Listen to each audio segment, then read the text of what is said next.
आज हम लोग बात करते हैं application of Pythagoras theorem. Pythagoras theorem में क्या होता है कि एक राइट एंगल ट्रायंगल है, एक साइड ए बी सी है, तो उसका फॉर्मूला होता है A square plus B square equal to C square. Application 1 में देखेंगे, एक वर्कर है, उसके साथ एक लैडर है। लैडर का यूज़ करेगा वो टॉप को पेंट करने के लिए, तो किस लेंथ का यूज़ करेगा, उससे रिलेटेड एग्जाम्पल है। अब एग्जाम्पल देख लेते हैं उसका। A worker needs to paint a wall that is 12 meter high. To safely reach the top, the base of the ladder is placed 5 meter away from the wall. What is the length of the ladder required? तो इस case में हम क्या कर लेंगे, एक right angle triangle draw कर लेंगे। वॉल का लेंथ दिया हुआ है फ्लोर से, ए बी दिया हुआ है, सी की वैल्यू निकालनी है। फॉर्मूला यूज़ कर लेंगे A square plus B square equal to C square. C का वैल्यू यहाँ पे आराम से 13 मीटर आ जाएगा। सेकेंड एप्लीकेशन है हमारे पास रिवर का विड्थ निकालने के लिए। हर बार रिवर को क्रॉस करने के लिए हमको नहीं मिलता क्रॉसिंग रिवर, तो इस केस में क्या कर सकते हैं, जब हमारे पास नहीं मिला तो उसका एग्जांपल देख लेते हैं। इस केस में कैसे यूज़ करेंगे हम पाइथागोरस थ्योरम। एग्जांपल है, एक surveyor can not cross a river. They walk 100 metre along the river bank and find the angle to a tree on the opposite bank forms a right angle triangle. The distance from their second position to the tree is 150 metre. एक surveyor है, उसको map करना है किसी भी river का with.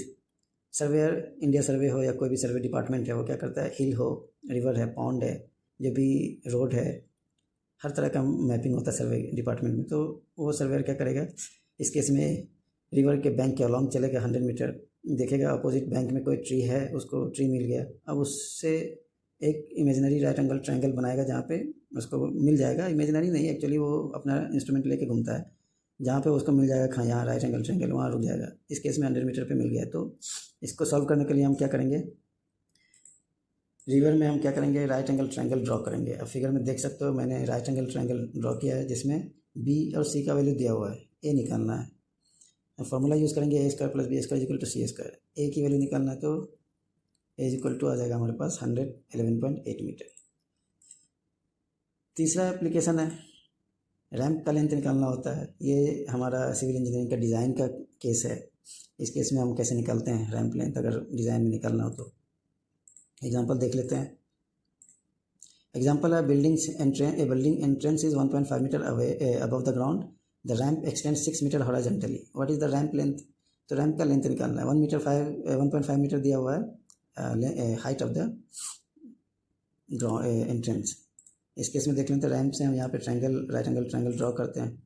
ये height दिया हुआ है 1.5 मीटर, हॉरिजॉन्टल डिस्टेंस दिया हुआ है 6 मीटर। तो इसमें आप क्या करेंगे, राइट एंगल ट्रायंगल ड्रॉ करो। ए दिया हुआ है, बी दिया हुआ है, सी की वैल्यू निकालना है। फॉर्मूला यूज़ करेंगे हम यहाँ पे, A square plus B square is equal to C square. Value put करो, सी की वैल्यू 6.1 मीटर 18 मीटर आ जाएगा अप्रोक्सीमेटली। चौथा एप्लीकेशन है गेमिंग से रिलेटेड। बहुत सारा बच्चा गेमिंग खेलता है, उसको पता होना चाहिए कि पिक्सल क्या है, रिजोल्यूशन कैसा क्या होता है।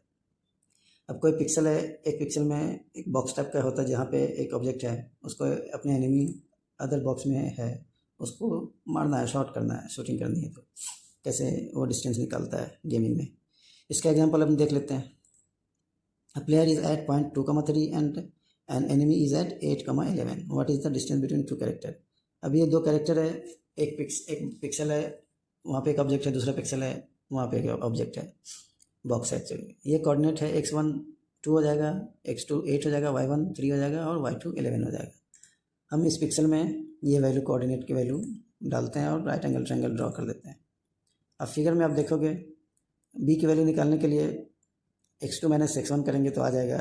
a की वैल्यू निकालने के लिए y2 माइनस y1 करेंगे तो आ जाएगा। c की वैल्यू यहाँ पे हमको फाइंड आउट करना है।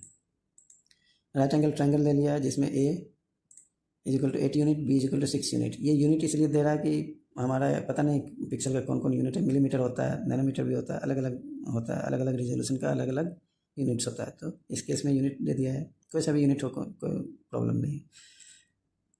सी की वैल्यू निकालना है, तो हम फार्मूला यूज़ कर लेंगे, A square plus B square is equal to C square. Values डालो, सी की वैल्यू आ जाएगा 10 यूनिट्स। चौथा एग्जांपल है हमारा जियो टेक्निकल डिपार्टमेंट और जियो फिजिकल बोल सकते हो। एक ये इंजीनियरिंग डिपार्टमेंट में हम लोग बहुत यूज़ करते हैं। इस एग्जांपल को हम डाउन होल सेस्मिक भी बोलते हैं। इसमें क्या होता है, हम जियो फोन को बोर होल के अंदर डालते हैं और सेस्मिक वेव जनरेट करके सेस्मोग्राफ से रिकॉर्ड कर लेते हैं। जियो फोन जो एक रिसीवर की तरह काम करता है, सेस्मोग्राफ डेटा को रिकॉर्ड करने के लिए काम करते हैं। यहाँ से रिसीव होगा वो रिकॉर्ड हो जाएगा सेस्मोग्राफ एज ए सेस्मोग्राफ में। एग्जांपल देख लेते हैं इसका। A plank of length 200 centimeter kept at a distance 70 centimeter away from the borehole. Person used sledgehammer to generate seismic wave from left and right of the plank. What is the distance between the source sledgehammer to the borehole? ये हमको distance इसलिए पूछता है कि जब हम borehole पे अलग अलग डेप्थ पे हमको वेलोसिटी निकालना होता है, स्पीड बोल रहे हैं या वेलोसिटी, तो उसको निकालने के लिए हमको सोर्स से बोरहोल के बीच का डिस्टेंस पता होना चाहिए। इस केस में जो हमारा सोर्स है वो प्लैंक है। प्लैंक के साइड में हम क्या करते हैं, हैमर से मार रहे हैं, तो इस हैमर से साइड में मारेंगे, सेस्मिक वेव जनरेट होगा, उसको रिकॉर्ड करेगा हम जीओफोन से। लेंथ दिया हुआ है फिगर में आप देख लोगे 200 सेंटीमीटर, ए की वैल्यू दिया हुआ है 70 सेंटीमीटर, सी निकालना है। बी निकालने के लिए क्या करेंगे, लेंथ, क्योंकि जो बोर होल से प्लैंक जो है ना मिड पोजीशन पे रखते हैं, तो ये जो प्लैंक का लेंथ है 200 सेंटीमीटर, बी निकालने के लिए डिवाइड कर देंगे 2 से, तो ये बी आ जाएगा आपके पास 100 सेंटीमीटर। अब क्या करेंगे, राइट एंगल ट्रायंगल ही है, इसको फॉर्मूला में डालेंगे सारा वैल्यूज़, और हमारे पास सी की वैल्यू निकालना है, तो ये वैल्यू आ जाएगी। सी की वैल्यू अप्रोक्सीमेटली आ गया 122.06 सेंटीमीटर। अब हमारा नेक्स्ट वीडियो आएगा कोसाइन रूल पे। कोई कमेंट करके पूछ नहीं रहा है, बता नहीं रहा है कौन सा टॉपिक पे बताएं कोई बहुत कम लोग देख रहा है अभी हमारा वीडियो। कोई बात नहीं, जो भी देख रहा है कमेंट करके बोल सकता है कौन सा टॉपिक पे वीडियो चाहिए। तो अब इसके लिए क्या करना पड़ेगा, आपको हमारे इस चैनल को लाइक करो, शेयर करो और सब्सक्राइब तो कर ही लो। नहीं भी करोगे चलेगा, बस देख लोगे तो यूट्यूब आपको फीड में डालता रहेगा कि हाँ इसका वीडियो देख लो, उसका वीडियो देख लो।